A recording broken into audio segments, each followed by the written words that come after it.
আসসালামু আলাইকুম দেয়ার ফুয়াদ হিয়ার আপনাদের সবাইকে স্বাগতম জানাচ্ছি এই ভিডিওতে আমি দেখানোর চেষ্টা করব কিভাবে আপনি ইথারনেট কেবলের মাধ্যমে দুইটা কম্পিউটারকে কানেক্ট করতে পারেন যার মাধ্যমে একটা নেটওয়ার্ক তৈরি হবে এবং এর ফলে আপনি দুইটা কম্পিউটারের মধ্যে ফাইল বা ফোল্ডার যে কোনো কিছু আপনি ট্রান্সফার করতে পারবেন খুব সহজেই।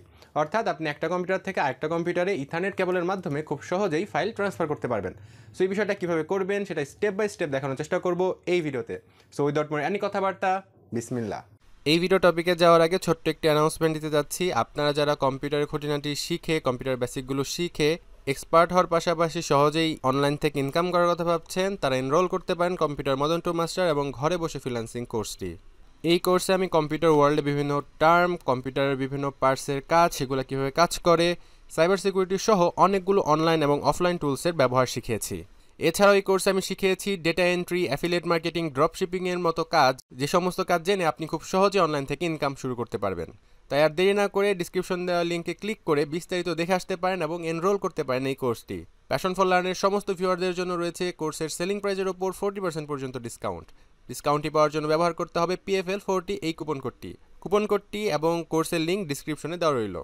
তো প্রথমেই আমাদেরকে আমাদের দুইটা কম্পিউটারকে কানেক্ট করতে হবে। তো আমি প্রথম যে কম্পিউটার আছে সেই কম্পিউটারে আমাদের ইথারনেট কেবল কানেক্ট করছি এবং এখন হচ্ছে আমার যে সেকেন্ড কম্পিউটার আছে সেই সেকেন্ড কম্পিউটারে আমি ইথারনেট কেবল দিয়ে কানেক্ট করছি। অর্থাৎ এখন আমার ইথারনেট কেবলের মাধ্যমে দুইটা কম্পিউটারকে কানেক্ট করা হলো। এখন আমাদের প্রথম কম্পিউটারকে সেট আপ করতে হবে। এর জন্য আমরা প্রথমে যাব কন্ট্রোল প্যানেলে, এরপর নেটওয়ার্ক অ্যান্ড ইন্টারনেট, তারপর যেতে হবে নেটওয়ার্ক অ্যান্ড শেয়ারিং সেন্টার। আপনারা চাইলে নেটওয়ার্ক অ্যান্ড ইন্টারনেট এই অপশনটা সার্চ করেও আপনারা আসতে পারেন অ্যান্ড দেন আপনারা হচ্ছে নেটওয়ার্ক অ্যান্ড শেয়ারিং সেন্টার এখানে হচ্ছে যেতে হবে।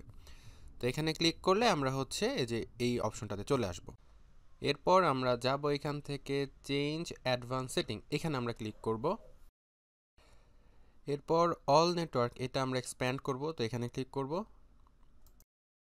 এখান থেকে এটা আমরা টার্ন অন করে দিব, উপরটা টিক চিহ্ন দিব এবং এখান থেকে turn off password protecting sharing এই অপশনটা অফ করে আমরা সেভ চেঞ্জে ক্লিক করব। আমার অলরেডি করা আছে, তো এর জন্য আমার হচ্ছে সেভ চেঞ্জের এই অপশনটা হাইলাইট হচ্ছে না। তো আপনারা এটা করার পরে সেভ চেঞ্জের মধ্যে ক্লিক করবেন, তাহলে হয়ে যাবে। এরপর আমরা এখান থেকে ইথারনেট এইখানে ক্লিক করব। এরপর এখান থেকে প্রপার্টিসে যাব।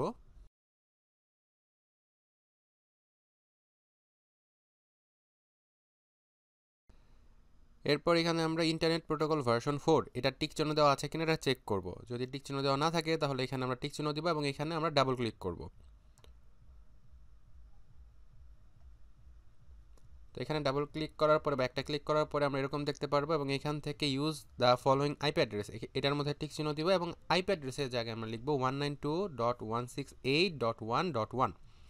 এরপর সাবনেট মাস্কের এখানে ক্লিক করলে এরকম অটোমেটিক্যালি ফিল আপ হয়ে যাবে 255.255.255.0 অ্যান্ড ডিফল্ট গেটওয়ের জায়গায় আমরা 192.168.1.2 এটা লিখব এবং এরপর হচ্ছে প্রিফার্ড ডিএনএস সার্ভার এখানে আমরা 4টা 8 বসাবো, তাহলে মোটামুটি হয়ে যাবে।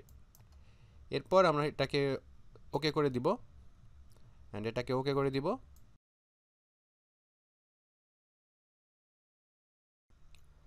এখন আমাদের সেকেন্ড কম্পিউটারের মধ্যেও আমাদের সেম সেটিংগুলো করতে হবে।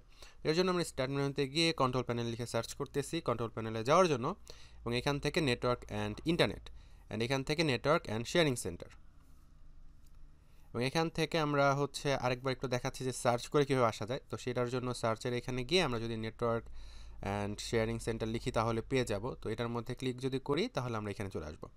এরপর আমরা এখান থেকে চেঞ্জ অ্যাডভান্স সেটিং এখানে যাব এবং এখান থেকে অল নেটওয়ার্কস এটাকে হচ্ছে আমরা ক্লিক করব, বড় করব, দেন হচ্ছে প্রথমে টার্ন অন করে দিব অ্যান্ড এটা নিচেরটা একদম টার্ন অফ পাসওয়ার্ড প্রোটেক্টিং এটা সিলেক্ট করে সেভ করব।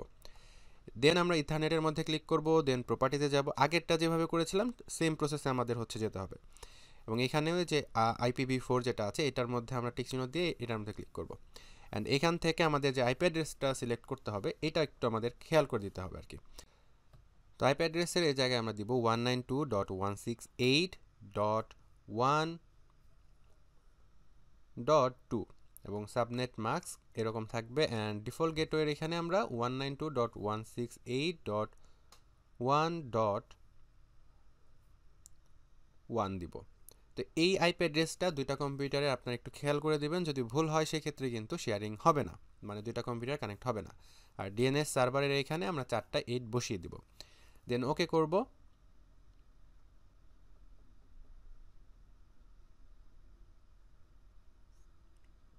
এটাতে ওকে করব অ্যান্ড এটা ক্লোজ করে দিচ্ছি। এখন আমাদের যে কাজটি করতে হবে, আমাদের দুইটা কম্পিউটারকে ক্লোজ করতে হবে, মানে টার্ন অফ করে দিব, আমরা শাটডাউন করে দিব আমাদের দুইটা কম্পিউটারকে, এবং ইথারনেট কেবলটা আমরা খুলে ফেলবো। এরপর আমরা দুইটা কম্পিউটারকে আবারও টার্ন অন করব, দেন হচ্ছে ইথারনেট কেবল দিয়ে কানেক্ট করব। এখানে এখন আমরা দেখতেছি আমাদের প্রথম কম্পিউটারের যে ডিভাইস নেম সেটা কি আছে সেটা আমরা একটু দেখে নিলাম। অ্যান্ড এরপর দিস পিসি থেকে আমরা যাব নেটওয়ার্কে যাওয়ার পরে আমরা যদি একটু রিফ্রেশ করি তাহলে দেখবো এখানে এখানে দুইটা কম্পিউটার চলে এসেছে। এবং আমরা একটু আগে যে আমাদের প্রথম কম্পিউটার ডিভাইস নেমটা দেখতেছি সেটা দেখলাম, এবং বাম পাশে যেটা আছে সেটা হচ্ছে আমাদের সেকেন্ড কম্পিউটার, যেটার মাধ্যমে আমি যেটার সাথে কানেক্ট করেছি। এবং এই কম্পিউটারের ভেতরে আমাদের যেটা আছে নাম, সেটার মধ্যে ঢুকলে আমরা দেখতে পারতেছি এখানে দুইটা ফোল্ডার দেখাচ্ছে। একটা হচ্ছে ভার্চুয়াল ফাইল শেয়ার, এটা হচ্ছে আমার অলরেডি শেয়ার করা আছে এর জন্য দেখাচ্ছে। আপনাদের যদি কোনো ফাইল শেয়ার করা না থাকে তো সেই ক্ষেত্রে তো এরকম কোনো ফাইল দেখাবে না।